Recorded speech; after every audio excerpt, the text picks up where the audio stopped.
Gassas Tromaktiki Anthropy, and welcome to In the Maw of Thanatos. Sorry if I butchered that intro. I'm Mike, and I talk about horror stuff. Before I start, here's a quick word from this video's sponsor. Me!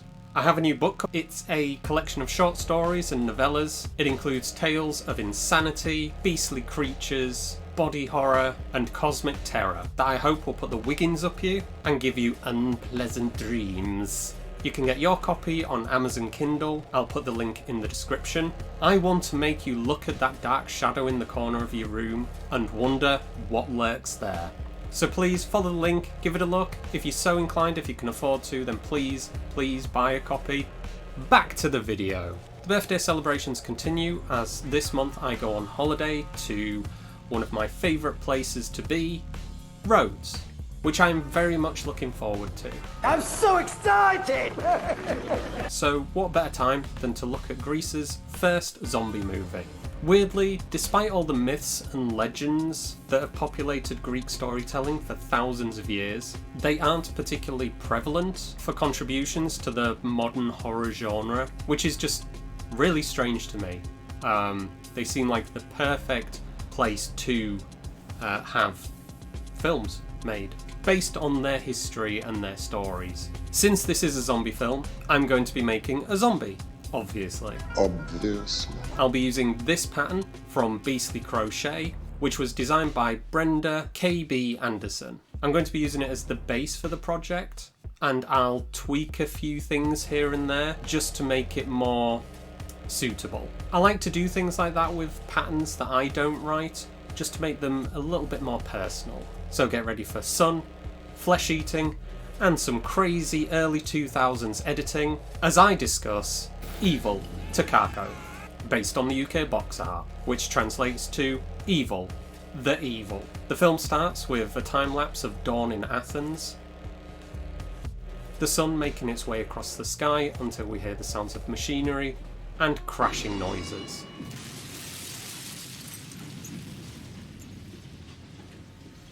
We then cut to three men peering down at us through a hole in the ceiling of a cavern. The three enter and explore the find, discussing how the chamber didn't show up on any of the surveys that were carried out before. It just miraculously appeared. They joke around and talk about their plans for the weekend. One is going to a football game, that's soccer. One is watching the game on the TV at home, and the third is going to a party with his girlfriend, who he doesn't seem to like very much. As they talk, they are stalked by an Evil Dead style camera with a red filter.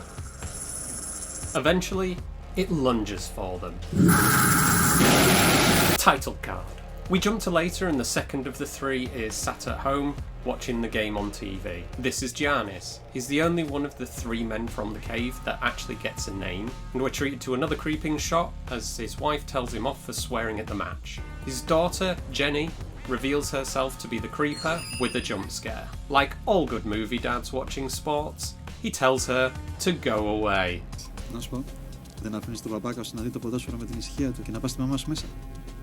We then move on to the first of the explorers, as he sits at the stadium with a friend. He doesn't really seem to be paying attention until the rest of the crowd cheers. Yay, sports team! And then we go to the last of our three cavers, as he walks through the club with his girlfriend, Demetra. She's unimpressed with the party and complains about how early it is.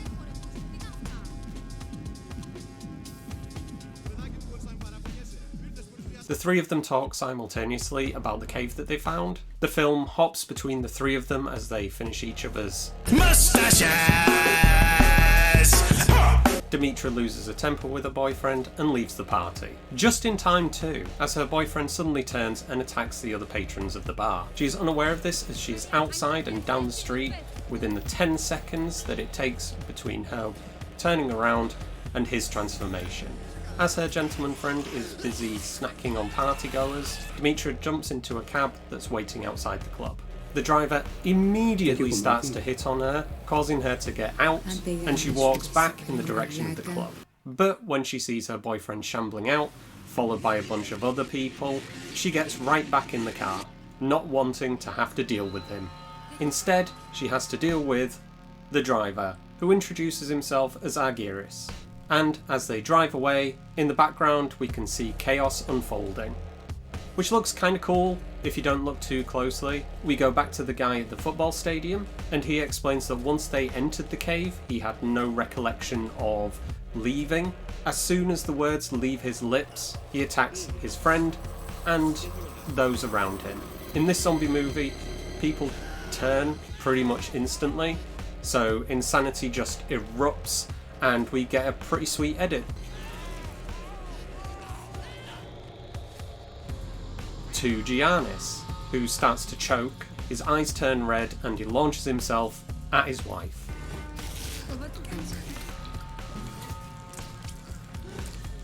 Jenny looks on in horror, I think, but after he turns to look at her, his next victim, she runs, leaving her little brother crying elsewhere in the apartment. Fair. Her dad gives chase, and as she flees through the corridors, she bangs on her neighbours' doors around her. The first one who answers is a little too slow getting to the door, as she's already moved on. Whoops! At last, Jenny gets into an apartment, that of Marina. When Giannis begins to attack the door, they escape out of the back of the apartment and down the fire escape. Soon Giannis is chasing them down the stairs, but he gets... The pair make it to the street, and the editing goes insane. And not for the last time.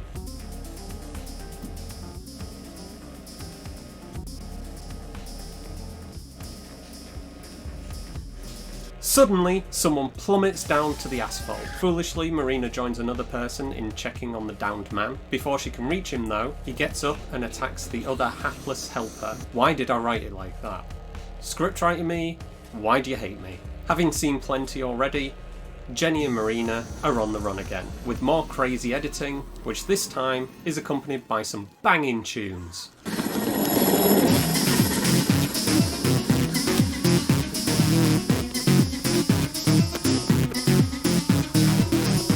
After finding another place to hide, they try to warn a bloke walking down the street towards them to stop, but he sees them too late and is set upon by a horde of zombies. We get our obligatory zombie movie gut-ripping scene, and then the horde is distracted by a biker, and they give chase. The pair are forced to go on the run again, when the gutted guy gets up. Argyris is still trying to hit on Demetra, when they nearly run over a guy running down the street towards them. Funky edit time to a horde blocking the street. Thinking it's football hooligans, he reverses and they pick up the guy that they nearly ran over earlier. The stranger tells them that it isn't hooligans and that people just started tearing each other apart. They find that the road ahead is blocked and pull into a parking garage to hide out for a while.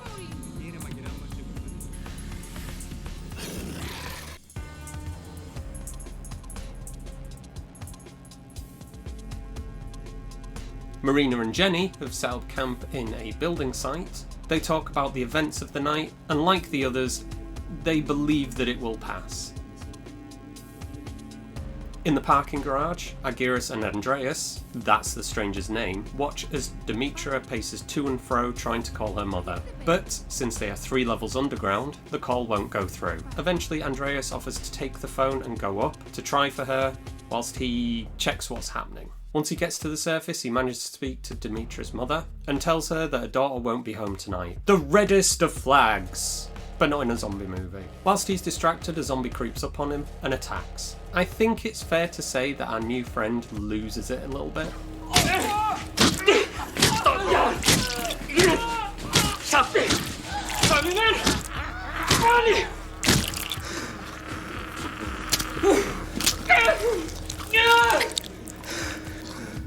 Downstairs, Argyris hits on Demetra again. Καλά μου λέμε ότι τα μάτια σου είναι υπέροχα, έτσι.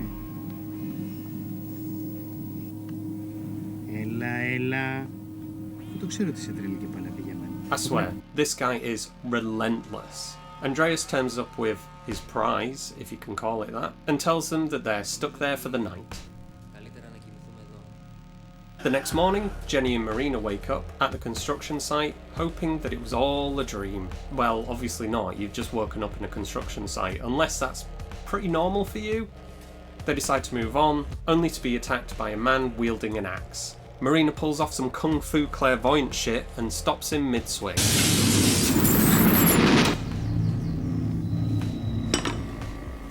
this is Meletis, a man with a sad backstory. But we find out about that later, so don't worry about it. For now, he's just dude with an axe and a shotgun. Good job he didn't try using that first. They move on, making plans to find the military and get out of Dodge. Αν θέλετε, ελάτε μαζί μου. Πού? Στο στρατό.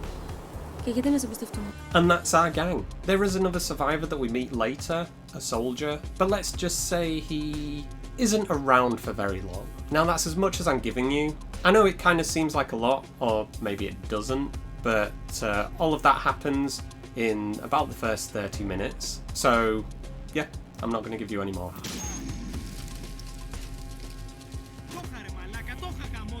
I apologise for name pronunciations and obviously the pronunciation at the beginning. I am teaching myself Greek at the moment for my holiday, but obviously I'm not fluent. I haven't been doing it long enough really, but I always try with names. I just don't always get them right, and I know that, and I apologise to the people that I butcher the names of. Every time I have to do this, yeah, so sorry in advance.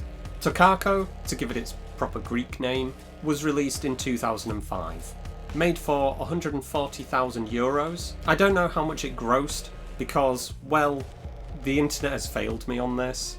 There isn't really much of anything available online in terms of information about the film, and the DVD itself that I have doesn't actually have any special features beyond the trailer, but I guess it did well enough because it did get a sequel, which was called Evil, in the Time of Heroes, which randomly has Billy Zane in it. I've never seen the sequel, but I might have to track it down now that I know that. The film was written and directed by Georgios Musias. He also plays the cave explorer who infects the football stadium. It was his first feature film, and it shows in places, but that's fine. People have to start somewhere. The special effects for me are the highlight of the film. This is a bit of a splatter movie after all, and while they aren't Terrifier or the sadness levels of extreme, but let's face it, what the fuck is? They look cool enough, and there's plenty of gushing red when those scenes swing around.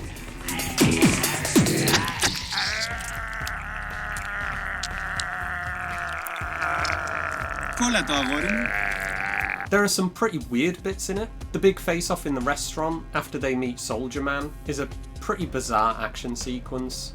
And the feet stuff. Oh boy, is there feet stuff. Before it was a common joke on the internet, this film was certainly ahead of its time with the foot fetishist Agiris.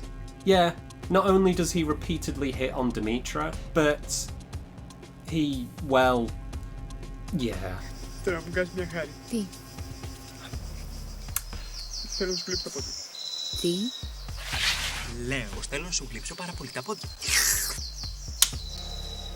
Speaking of Argyris, he is played by Argyris Thanasoulas. He's been in a ton of short movies over the years, but there is one particular film that he's done that does sound right up my alley, and that's Higueta, or Higuita, or Higueta. I'm not sure on the pronunciation, here's the spelling, but it does sound like a film for me, as it's a post-apocalyptic zombie film, not related to this one, but I do like those. He also appears in the sequel to this film, somehow. No spoilers. Argyris is good at being strange and creepy. He's pretty off-kilter the whole time, and he's sort of the main comic relief.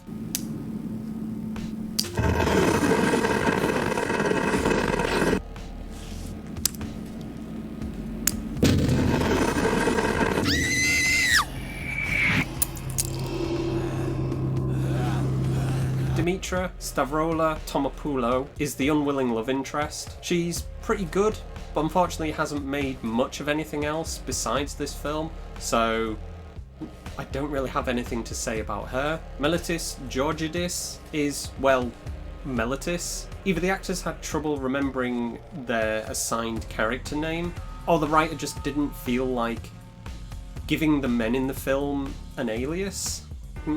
The actor Melittis has done a fair amount and seems to be a bit of a staple when it comes to productions made in Greece. Maybe? Anyway, he also makes an appearance in Kako too. Marina is portrayed by Pepi Moshabaku. She does okay, playing the role of the unwitting protector of Jenny, but once again, she didn't really do much after this, so there's nothing to say.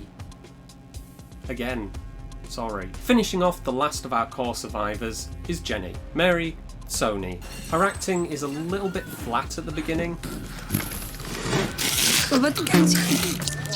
but it does pick up as the film progresses. She was in a few bits and pieces after this, including, yes, you guessed it, the sequel. Prior to her acting, she was the lead singer in a punk band called Mary and the Boy.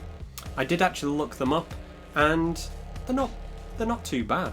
In her career in film, she won the award for Best Actress in her role in Dogtooth at the Sarajevo Film Festival in 2009, a movie that went on to win the Academy Award for Best Foreign Language Film. Sadly, she passed away shortly before her 30th birthday. And that's pretty much it. Like I said, there isn't too much information on this film online or any official releases. Like I said, there's nothing on the DVD that I have, so that's basically all I can give you.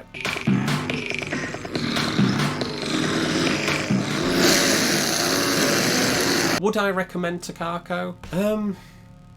The film itself is entertaining enough. I think it would appeal to a particular type of person. I wouldn't say it's for general horror fans, but maybe a zombie fanatic or someone who likes kind of weird splatter films would get a kick out of it. This movie has been on my shelf since around about 2006 when I bought it, and prior to watching it again for this review, I think I probably only watched it maybe once before. That doesn't mean that it's bad, just that it's one of those films that easily gets lost in the shuffle. Honestly though, there is a really good film buried within Kako. A little more polish, maybe toned down on the crazy edits and the comedy a bit, and this could have been quite an interesting and different offering in a subgenre that has been pretty much flogged to undeath. I always love looking at primarily American and English concepts from the perspective of different cultures. I also love engaging in the offerings that those cultures have that are unique to their experiences and history. And I think maybe this one tries a little too hard to break free from its Greekness and be something that it just doesn't have the scope to be with the limitations that it had. Strangely, it does make reference to the Greek junta, or the regime of the colonels, which was a right-wing military dictatorship that ruled Greece between 1967 and 1974. Basically, a group of colonels overthrew the caretaker government a month before scheduled elections were due to take place. The dictatorship's policies included anti-communism, restrictions on civil liberties, and the imprisonment, torture, and exile of political opponents, which was a dark time in Greek history. But if it had delved more into that, it might have built upon something. The zombie genre has always been synonymous with looking at things in history or society's ills in general. Maybe it did, and it was just lost in translation to me, but I didn't personally see that reflected in the film. Ultimately, I'd say it's worth a watch. It's fun, it's weird, it's gory, but it isn't going to be for everyone. So if low-budget zombie movies from foreign lands are your thing, give it a go. You've got nothing to lose, but be prepared for the things that I pointed out. The weirdness and the crazy editing. And the foot stuff. Don't forget the foot stuff.